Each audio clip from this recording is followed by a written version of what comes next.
हमने जैसे कि पिछले लेक्चर में हार्ट फेलियर शुरू कर लिया था, उसमें हमने कुछ क्लासेस कंप्लीट की थी। अब हम देखते हैं जो क्लास हमारी रह गई थी HCN। HCN हमारे पास वैसे क्या है, हाइपर पोलराइजेशन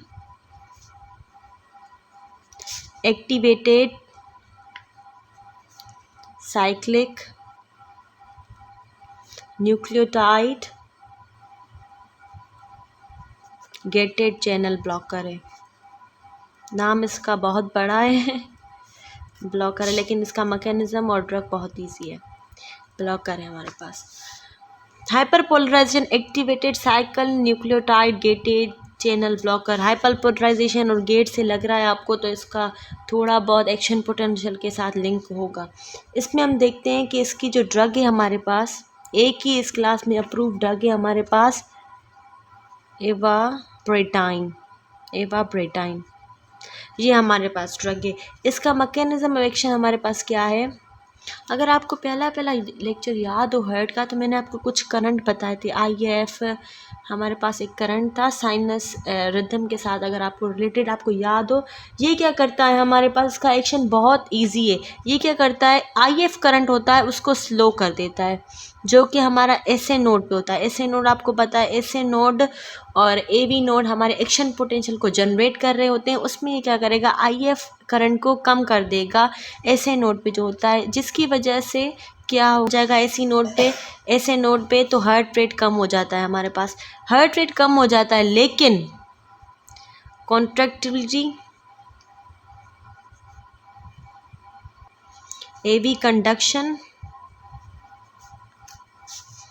कंडक्शन और ब्लड प्रेशर हमारे पास कम नहीं होते। इनको कोई भी इफेक्ट नहीं पहुंचता, लेकिन क्या होता है, IF करंट कम हो जाता है हमारे पास, उसकी कंडक्शन कम हो जाती है, जो कि SA नोड पे होता है, जिसकी वजह से क्या होता है, SA नोड से वो करंट कैरी हो रहा होता है, जिसकी वजह से क्या होता है, हमारा जो हार्ट रेट होता है वो कम हो जाता है। इसका ये सिंपल सा मैकेनिज्म ऑफ एक्शन है। इसके एडवर्स इफेक्ट भी होते हैं थोड़े बहुत, कि इसकी डोज रिड्यूस करनी पड़ती हैं, क्योंकि इतना जो आर्टेरियल फिब्रिलेशन है उसमें ये इफेक्टिव नहीं होता है। सो हमें बस मैकेनिज्म ऑफ एक्शन याद करना है हार्ट फेलियर, बाकी तो हमने क्लास कर ली है हर कोई। अब हम देखते हैं वेजो और वीनो डायलेटर्स। आप ये हर क्लास पिछले लेक्चर्स में कर ली है डिटेल में, वो आप वहाँ पे देखिएगा। बेसिक क्लास है। वेजो और वीनो डायलेटर्स का है, जो क्या है हमारे पास, जो वीनस ब्लड वेसल्स हैं उनको ये डायलेट करते हैं। वीनस ब्लड वेसल्स होती हैं, डायलेट हो जाती है, जिसकी वजह से हमारे पास कार्डियक प्रीलोड, ये प्रीलोड क्या है, आफ्टर लोड क्या है, आपको पता है वेंट्रिकुलर फिलिंग प्रेशर्स हैं, ये भी हमने किया था। क्या होता है कि जो वीनस कैपेसिटेंस होती है, क्योंकि डायलेटेशन हो जाती है, कोई चीज़ ऊपर जा रही होती है, नीचे से वो उसकी एरिया बढ़ जाती है, तो ऑब्वियसली हमारे पास कैपेसिटी कम हो जाएगी, लेकिन प्रेशर कम हो जाता है। लेकिन क्या होगा, कार्डियक प्रीलोड कम हो जाता है। हमने अगर याद हो नाइट्रेट्स किए थे, नाइट्रेट्स हमारे पास कॉमनली वीनो डायलेटर्स हैं। आपको पता है जिसमें हार्ट रेट बढ़ जाता है, अंजाना का पेन होता है, उसमें हम नाइट्रोग्लाइसिन देते हैं। अगर आपको याद हो ग्लाइसिन अमूमन पेशेंट्स को आपने देखा होगा कि जिनको अंजाना का पेन होता है, वो टेबलेट अपने टंग के नीचे रखते हैं, तो ये नाइट्रोग्लाइसिन होता है, ये वीनो डायलेटर्स हैं। और हमारे पास एक और ड्रग है हाइड्रोलाजाइन हमारे पास क्या है, आर्टीरियोलर डायलेटर है। ये आर्टीरियोल्स की डायलिटेशन करवा देता है, डायलेटर्स। ये हमारे पास छोटी सी क्लास है, जिसको हम HF की ट्रीटमेंट में भी इस्तेमाल कर सकते हैं, या यहाँ पे मैं एक बात बताना भूल गई कि ये HF ERF में भी यूज़ कर सकते हैं। ये भी ड्रग HF ERF क्या है हमारे पास, heart failure with reduce ejection fraction. Ejection fraction क्या है, आपके ब्लड हमारा पंप कर रही होती है, उसको हम कहते हैं इजेक्शन, और अगर हम उसको टाइम के हिसाब से लेंगे तो इजेक्शन फ्रैक्शन, मतलब किस परसेंटेज पे, वो कितनी परसेंटेज हमारे ब्लड में हार्ट पंप कर रही है, इजेक्शन फ्रैक्शन। उस टाइप के हार्ट फेलियर में भी हम इसको यूज़ कर सकते हैं। इसको हम कॉम्बिनेशन में भी यूज़ कर सकते हैं, या AC इनहिबिटर हो, एंजियोटेंसिन एंजाइम इनहिबिटर हो, या बीटा ब्लॉकर्स हो, उसके साथ हम इसको यूज़ कर सकते हैं।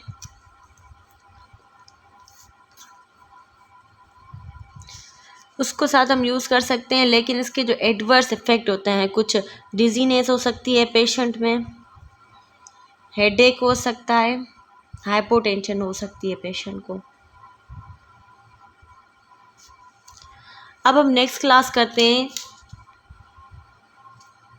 अब हमारी मेन क्लास है जो कि हार्ट फेल्यूर से रिलेटेड है। बाकी तो हम हर किसी में यूज़ होती है। अरिथमियाज में था, अंजाइना में था, एंटी हाइपरटेंसिव में था। इसमें एक क्लास है आयोनोट्रोपिक एजेंट्स।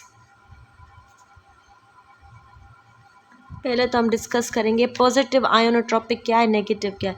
पॉजिटिव आयोनोट्रोपिक क्या है, जिसमें हमारी हार्ट की कॉन्ट्रैक्टिबिलिटी और हमारा जो कार्डियक आउटपुट है वो इंक्रीज़ हो रहा है। मींस हमारे जो हार्ट पे पॉजिटिव इफेक्ट हो रहा है, इसमें ये दोनों डिक्रीज हो जाएंगे। इस इफेक्ट को हम कहते हैं पॉजिटिव आयोनोट्रोपिक इफेक्ट, इस इफेक्ट को कहेंगे नेगेटिव आयोनोट्रोपिक इफेक्ट्स। हार्ट फेल्यूर में हम पॉजिटिव आयोनोट्रोपिक एजेंट्स देते हैं क्योंकि हमें जो हार्ट की होती है कॉन्ट्रैक्शन और कार्डियक आउटपुट इम्प्रूव करवाना होता है।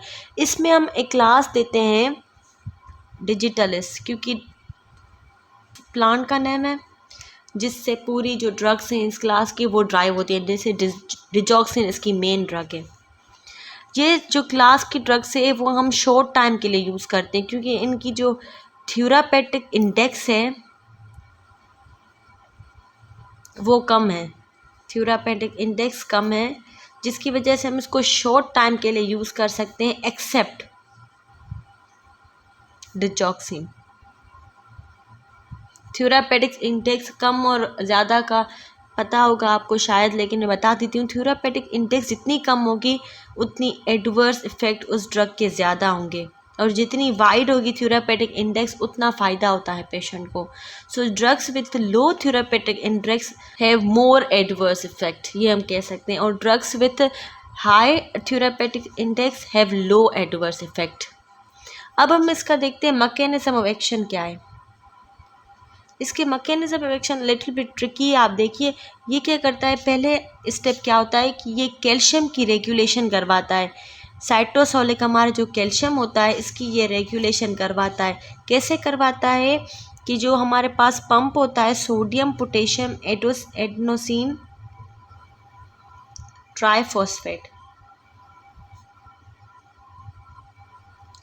इसको ये क्या करता है, एटीपीएस जिसको हम कहते हैं एटीपीएस पंप, इसको ये क्या करवा देता है, इनहिबिट करवा देता है, जिसकी वजह से सोडियम और पोटेशियम की जो होती है मोबिलाइजेशन नहीं हो पाती, सोडियम पंप नहीं हो रहा होता। सोडियम अगर बाहर पंप नहीं हो रहा होता है क्योंकि ये जो चैनल हो हमारे पास ब्लॉक हो रहा होता है, तो अल्टीमेटली कैल्शियम की मोबिलाइजेशन होती है। कैल्शियम फ्री कैल्शियम हमारे पास उसकी क्वांटिटी इंक्रीज हो रही होती है साइटोसोलिक, जिसकी वजह से क्या होता है, हमारी कॉन्ट्रैक्शन ऑफ हार्ट बढ़ती रहती है। या तो ये इस पाथवे से एक करता है या दूसरा पाथवे हम देखते हैं, increases contraction of cardiac muscle. ये क्या करवा देता है, कार्डियक मसल की कॉन्ट्रैक्शन करवा देता है, उसको इंक्रीज करा देगा। डिजॉक्सिन हमारे पास इसमें रोल प्ले करती है। डिजॉक्सिन क्या करवा देती है, कॉन्ट्रैक्शन ऑफ हार्ट मसल की इंक्रीज करवा देती है। कैसे करवाती है, जिसकी वजह से क्या होता है, क्योंकि कैल्शियम इंक्रीज हो रहा होता है बॉडी में, फ्री कैल्शियम हमारे पास साइटोप्लाज्म में वो इंक्रीज हो रहा होता है, जिसकी वजह से कॉन्ट्रैक्शन ऑफ हार्ट इंक्रीज होने लगती है। कैसे होता है, इससे इफेक्ट क्या होगा हमारे पास बॉडी में, कि जो हमारे पास कार्डियक आउटपुट होता है, क्योंकि हार्ट फेल्यूर है, कार्डियक आउटपुट कम है, कॉन्ट्रैक्शन ऑफ हार्ट कम है, तो जैसे इंक्रीज कॉन्ट्रैक्शन होगा कार्डियक आउटपुट नॉर्मल होने लगता है। Normal to same healthy heart से वो रिजेंबल करता है। हमारे पास वेगल टोन है वो भी हमारे पास इंक्रीज़ हो जाती है। पैरासिम्पथेटिक सिस्टम हमारे पास इंक्रीज़ हो जाता है, जिसकी वजह से क्या होता है कि हमारा हार्ट रेट और जो ऑक्सीजन की डिमांड होती है मायोसाइट्स की, मायोकार्डियल सेल्स की, वो कम हो जाती है। ऑक्सीजन की डिमांड भी कम हो जाती है। और डिजॉक्सिन एक और रोल प्ले करता है, जो हमारे पास कंडक्शन वेलोसिटी होती है एवी नोड से, उसको भी ये कम करवा देता है। जो आर्टेरियल फिब्रिलेशन होती है जिन पेशेंट्स में, उनमें ये डिजॉक्सिन रियली हेल्पफुल होती है, क्योंकि ये क्या करवाता है, एवी नोड से कंडक्शन को कम करवा देगा। पहले पहले हमने कौन सा किया कि वो कैल्शियम को इंक्रीज़ कर रहे थे। कैसे कर रहे थे? सोडियम पोटेशियम हमारे पास एटीपीएस पंप होता है, उनको इनहिबिट कर रहा था, जिसकी वजह से अल्टीमेट रिजल्ट क्या हो रहा था? कैल्शियम बढ़ रहा था बॉडी में। दूसरा क्या था कि कंट्रैक्शन को इंक्रीज़ कर रहे हैं, उसमें डिजॉक्सिन क्या करती है, जो कि नॉर्मल कार्डियक आउटपुट हमारे पास होता है वो होने लगता है, वेगल टोन इंक्रीज़ हो जाती है और कंडक्शन कम होने लगती है बॉडी की थ्रू एवी नोड। अब हमारे पास थर्ड कौन सा है? Neuro hormonal inhibition. Neuronal hormonal inhibition में क्या होता है कि जो डिजॉक्सिन होती है हमारे पास, वो लो डोज में, भले उसका डोज अभी कम है, लेकिन वो सिंपैथेटिक एक्टिविटी को हमारी डिक्रीज़ करवा देती है। सिंपैथेटिक एक्टिविटी हमारी इनहिबिशन हो जाती है उसकी, जिसकी वजह से क्या होता है, अगर सीरम कंसंट्रेशन में या बॉडी कंसंट्रेशन में भली डिजॉक्सिन लो डोज में भी है, लेकिन वो सीरम जो हमारे पास सिंपैथेटिक एक्टिविटी है उसको कम करवा देगी, जिसकी वजह से हम उसको प्रिस्क्राइब नहीं करते हैं। इसलिए जो जिस पेशेंट में हार्ट फेल्यूर है लेकिन रिड्यूस इजेक्शन फ्रैक्शन है, तो उसमें उसकी कंसंट्रेशन को हम बहुत कम करते हैं और उसको मेंटेन करना पड़ता है। इसके ये हमारे पास डिजॉक्सिन ओरली भी प्रेजेंट है और इंजेक्शन फॉर्म में भी है। यहाँ तक हमारा हार्ट फेलियर कंप्लीट। इसमें जो मेन टॉपिक है आयोनोट्रोपिक एजेंट्स हैं, जिसमें डिजॉक्सिन आ गई, HCN आप देख लीजिएगा, और हमारे पास जो नेप्रिलाइसिन था आर्नी, वो क्लास आप ज़रूर देखिएगा। बाकी तो हमने पूरी कर ली थी, इसलिए हमने जल्दी जल्दी से उनको सिर्फ यहाँ पे रिवाइज़ किया है।